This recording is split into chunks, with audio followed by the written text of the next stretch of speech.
guys, welcome in or welcome back to my channel, Home of Christy T. I'm Christy T and today we're talking about PCS. Yes, it is officially PCS season, so let's go ahead and get into this conversation.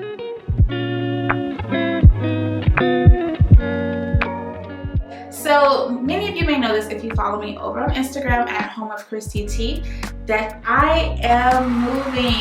Yes, we are finally moving. Our time here in Japan is coming to an end, but I really want to share as much information as possible with you guys about your possible move to Japan, specifically Iwakuni, Japan.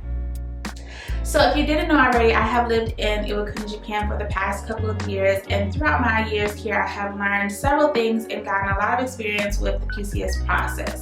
When we did move over to Japan, it was our first PCS, so I was maybe like you, stressing out, didn't know what to pack, didn't know what to expect, any of it. It was literally, I was running around with like a chicken with my head cut off. Like, I had no idea what to do, and the whole process can be a little bit unnerving and just stressful if you do not know the process. So I'm here to answer any and all questions that you may have pertaining to PCSing from the States to Japan.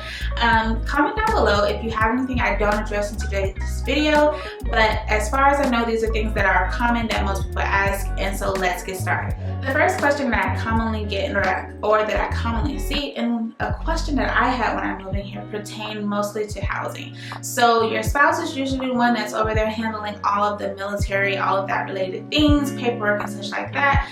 Sometimes that isn't the case, but we're gonna just go skip on to housing, because usually this is where you come in and you're like concerned, what kind of housing we have, how many bedrooms would we have, blah blah blah, this and that. I get it, I promise I do, been there, done that, and still going through that.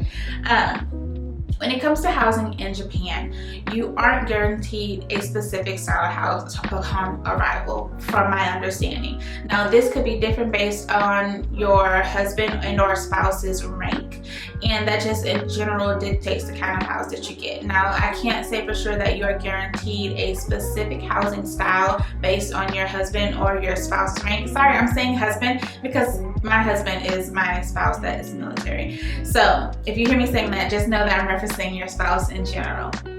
So you could end up with several different styles of housing, and one includes the housing style that I am in, which is a tower and or a mid-rise. These come in from 2 bedrooms to 3. I think there might be a 4, but I'm sure it's just probably 3. That didn't make sense, did it? Anywho, so yeah, these are more American styled living quarters. These to me are the better option, especially for smaller families like me and my husband. It gives you a lot of space and really just kind of has that American style accommodation, which is larger rooms and just like things that we may be used to that you normally wouldn't see in Japan. So then there are other housing options such as duplexes and or row homes. There are also officer housing and other housing as well. I can't quite describe what it is, and I don't know the title of it because I don't think it's on the website. But there are a lot of possibilities that you can end up in any kind of the housing. I highly recommend towers just because of the space, but row homes, duplexes are really great for families that have larger family sizes and have pets or anything like that. Alright guys, so this is the section of the video where I really just want to take the time to show you a couple of the available housing options. I will also be leaving a link down below where you can access the housing application and view all of the housing floor layouts yourself. I hope that is a little bit helpful for you guys in helping you to determine what kind of house you would like to accept. They usually give you a couple of options, so this will give you an idea of what you're looking at. I highly recommend that you pay a huge attention to the square footage of the bedrooms and just certain areas in the space before considering to accept that option. Some housing styles do have balconies, some have backyards, some do not.